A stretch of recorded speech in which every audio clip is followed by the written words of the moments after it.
You guys are nosy and I love it because I am too. In my time of being a social work influencer, through grad school, through my first jobs, the most commonly question I always get asked / negative comment that I get is about social work salary and social work income. Along with that, if you're not interested in social work at all, I'm just a 25-year-old girl trying to set myself up for future financial success, and I think whenever we talk about it more, we all kind of learn to be better together. So today we are walking through a payday routine. Today is payday. I have a check in my pocket and we will discuss everything: pre-tax, post-tax, where the money goes, what the money does before it hits my bank account, what I do with the money once it hits my bank account. We'll go through it all. I hope this is helpful to you. I would love to hear what you do the same or differently in the comments below. So as you think of it, as we're talking, let me know. I feel like I learned just as much from you as you learned from me. So looking at this paycheck, I am paid hourly, though I'm a regular full-time employee. I prefer this honestly because I get paid overtime if I go overtime. I get compensated for my time, and I think that's a good benefit. I try not to go overtime, but sometimes little things happen to where you just can't help it. Things are unpredictable. So in the paycheck that we're looking at today, in the 2-week period it covers, I worked 82.25 hours. Between the 2 weeks, 2.25 hours of overtime is nothing crazy. Like, it does not affect my quality of life for sure at all. But if we do the hourly rate times the hours I worked, acknowledging the fact that any hour over 40 in each week would be time and a half, the gross pay that we are working with is $2,638.84. I feel the need to, maybe not disclaimer, but almost just point out anytime that I talk about income, the fact that I feel very lucky to be where I am at. 3 years ago, I was receiving bi-weekly paychecks that were $500 each. I'm no longer there. I feel lucky for that. I feel grateful for that. It has been stepping stones to get to this point, but I don't want you to feel bad if like I'm on step C and you're on step A. And I also don't want you to feel bad if you're on step like F, G over there and I'm still on step C. Like, everyone is at a different place in their career and their qualifications and their experience, but this is what I am working with right now. This is unique for this time of life for me. I have no pre-tax deductions. Lots of times when you work a full-time job, you'll have some sort of pre-tax deduction. If I were currently paying for health insurance from my income, that would be a pre-tax deduction that's taken bi-weekly from each paycheck. I'm 25 right now, which means this is my last year before I will be on my own insurance. So next year I will have more deduction from paycheck from that. Pre-tax deductions could also be things depending on your workplace, like your retirement account. Don't worry, I am saving for retirement. We'll get there. Maybe like a health savings account, dependent care if your job offers that kind of benefit. There's a variety of pre-tax deductions that may be regular in jobs, but as of right now, I do not have any pre-tax deductions. I used to, I changed it. We'll talk about it. Obviously, the gross amount that I make is not what hits my bank account. Since there are no pre-tax deductions, the next thing that happens is taxes. My tax amounts, and we don't need to be exact because that would be kind of excessive, but $164 to OASDI, $38 to Medicare, $258 to federal withholding, and $117 to Georgia state tax. Maybe you know how taxes work. I do like so briefly, so barely, but what I always remind myself is that taxes taken out of your paycheck are not necessarily final. Every year that you make money, you are going to owe a certain amount of taxes based on the amount of money that you make. Taxes are taken out of paychecks to ensure that you don't owe your entire amount of taxes during tax season the next year. If you are overtaxed in your paychecks, that's when you get a big tax refund. You don't necessarily want that because yes, it's nice to get a refund, but that means that you don't have that money all through the year when like technically you could / should. Or if you are undertaxed, that's how you end up owing at the end of the year, which you have to be careful with like the different amounts that you could owe, because if you owe a lot at the end of the year, sometimes that's when you start to do like quarterly payments. We're getting to the realm of things I don't really know, but that's something that influencers talk about. If you hear them talk about like quarterly payments and putting money aside for taxes, it's because those types of paychecks don't have the tax deductions like this one does. After taxes are taken out, now I have a post-tax deduction, and this is where my retirement account comes into effect. My current benefit is that my employer offers to match up to 4% of the amount of my paycheck that I'm contributing to my retirement account. If I were contributing 3%, they would match 3%. They'll go up to 4%. Me personally, I'm trying to take advantage of the fact that one, I am young, so any money that I put in retirement has a lot of time to grow. Number two, of the fact that I don't have that many extraneous expenses right now. Like we just talked about healthcare and insurance. Like I really want to take advantage of that right now because my paychecks will get smaller from those things in the future, / I'll have more things to spend it on, more bills that pile up. And so while I'm at this current point in my life, I'm trying to maximize my retirement contribution. So right now I contribute 6% to my 401k. That means that I put 6% in after taxes, so the money is already taxed. That's called Roth contribution. I don't really understand, I just know its name. So for this paycheck, that amount was $158. After all that's taken out, now we get into more of a fun part, just in the sense that it is free money.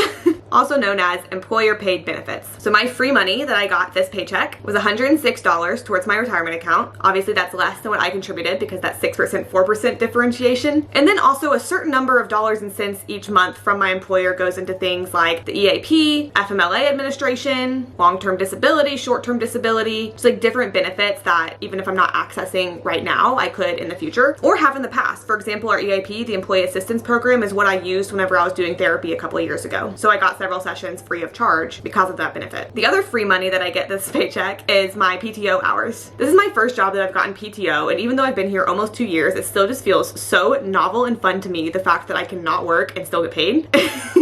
I love it. It blows my mind. With my level of seniority right now, I get 5.2 hours of PTO per pay period. And then different funny things happen where sometimes we get extra like holiday hours. We get the hour amount of 3 personal days kind of distributed throughout the year. So there's other ways that I have paid time off. But as far as my actual just like PTO balance, 5.2 per pay period, once I hit 4 years, that's when I would get an increase on that. And honestly, that is something that I love looking at, is the like PTO increasing schedule. If I get to the point where I've worked at this place for, I think it's like 12 years or something, they get 8.2 hours of PTO per pay period, which is like taking like every other Friday off and getting paid for it. That would be great. I do not have that, but I am making this amount and that still feels good. After all of this has happened in the paycheck, finally it comes to my bank account. My net pay today was $1,903.11. There was a comment one time on one of my TikToks that honestly made me crack up a little bit, and they were like, girl, you would get more money in your paycheck if you sent less to retirement, which is true. I would. However, as we mentioned before, for all of the reasons, whenever you're young, it is really great to prioritize retirement. I really want to be able to retire, and I want to be able to retire comfortably, and it feels good to invest in my future. So yes, I would get more money into my bank account from the gross amount if I did not contribute 6%. Like, that's just how the math works, but I enjoy contributing the amount that I can for hopeful future payout. If I'm going to be so honest, after the paycheck hits my bank account, it kind of depends on if it is the first paycheck of the month or the second paycheck of the month. Usually the second paycheck of the month is hitting right at the end of the month, and so I keep that money in my checking account in order to pay rent. My paycheck is more than my rent, but I like having all of that there. I have seen some people who do half of rent in one paycheck, half of rent in the other paycheck. It's just like schedule wise and timing wise for me, that doesn't make sense because I don't know, it feels like the second paycheck is rent paycheck.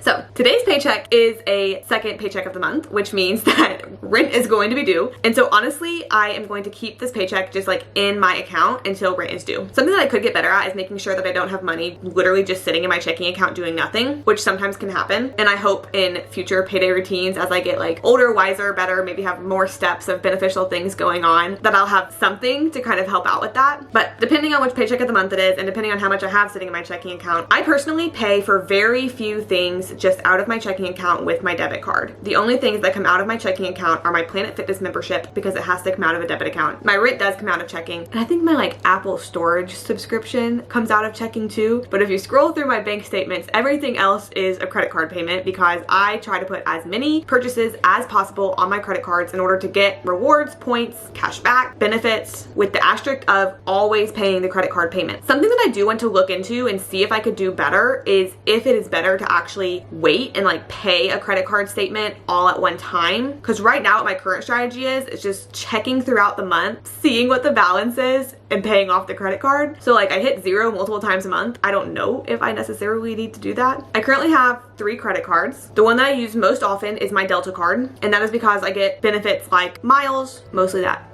Mostly I get miles. But they also run different offers of like getting cash back places. I have a few other benefits of like Lyft ride credits, restaurant credits getting back. I get a companion pass for an airline ticket once a year, money back on a hotel stay once a year. So there's like other benefits that come with it. But the purchases that I'm making on that card are mostly for the purpose of miles. I also have the Discover cashback card. That's the first credit card that I ever got, because when I was a college student, the most important perk to me was cash back, was just like getting money back in my pocket. And I still use that occasionally because every quarter different things are 5% cash back, which is kind of a lot. So for example, if like Amazon is 5% cash back, then I'll put my Amazon purchases on the Discover card because that just feels more important and more beneficial at that time. And then my last credit card I got just like on a whim. It's been a little bit helpful, but I do have an Apple card. I got it because at the time that I got it, I only had the Discover, and I was about to go international, and Discover is not as widely accepted international, and I wanted a credit card that I could use. And I was like in grad school, so I didn't really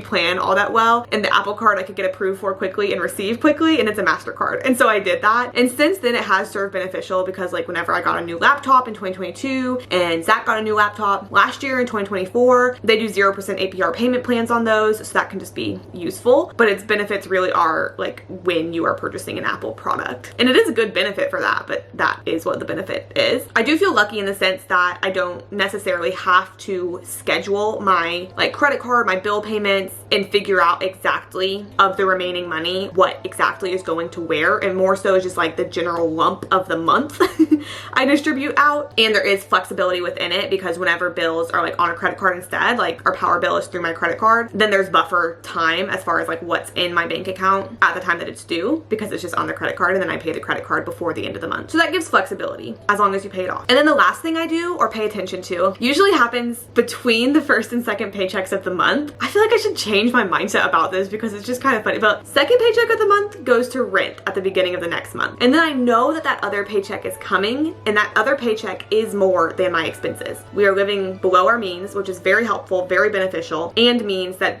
when the first paycheck of the month hits and I've already paid rent, I've already paid off credit cards with leftover money, that's when I get a good gauge of how much I can send to savings. This is also where a monthly budget tracker becomes very useful because knowing the income that is coming in for the month, knowing what bills are going to be due, usually over budgeting for the bills just so I'm not caught off guard, but getting an idea of a budget with some buffer of what the month is going to look like gives me an informed amount that I can actually send to my savings account, because that is where I would prefer money to sit, is in my high yield savings. So after the first paycheck of the month, I can kind of see where the balance is sitting at, and I know from my monthly budget tracking spreadsheet, which if you're interested in, I have videos going through it. I can link them in the little cards. But because of that is how I know a general idea of what I can send to savings. To me, I find that regularly budgeting using the budgeting spreadsheet so that I'm aware of where money is going leads to an easier payday routine. There is a lot of privilege in my position, and I do acknowledge that. And I have worked to get to where I am now, which helps me acknowledge that even more because like I said, used to have bi-weekly paychecks of $500, in which case you need to have kind of a more stringent payday routine to know exactly where every dollar is going and when. It is not always possible to live below your means because sometimes your means quite literally like you cannot live below them, but knowing where your dollars are going, living within your ability to live well to the best of your ability does lead to less stress and overall easier routine. I think something that was really helpful to me whenever I was starting to try to be better about personal finance and like learn more was budgeting, not in the sense of restricting categories of spending, but budgeting in the sense of just tracking where things were going. I think it's very helpful to be able to see where your money goes because then you kind of get to see if that aligns with where you would like it to go. Like if you are spending so much on one category, is that actually the category that's like most important to you that you would like to be spending that amount on? Or is there another category that maybe you're not like investing in and you wish you were? That's where I find that budget tracking can be very helpful in my opinion. And because obviously you don't always know what the month holds, but kind of like thinking through and trying to have an idea of what maybe the month might hold gives you more comfort to know like what your buffer zone is and then how to like strategize and make smart moves based on what you have. I hope this was helpful for you. I realize that it is kind of just like walking through numbers, but like I said, I didn't used to know like what happened in paychecks, like what went into a paycheck because I just had hourly jobs with no benefits. And then I also was just like making the best with what I could with what I had. And so I've had a learning curve, and I think talking about it, I hope can help your learning curve too. Even if you don't learn anything, even if it's just like entertaining to see and hear. Sounds great, love that. Make sure to subscribe before you go. If you want more videos like this one, like this video because that helps me know what you would like. Watch another video of mine. YouTube seems to think you'll enjoy the one that is on the screen right now. I appreciate you so much, and I'll see you next time.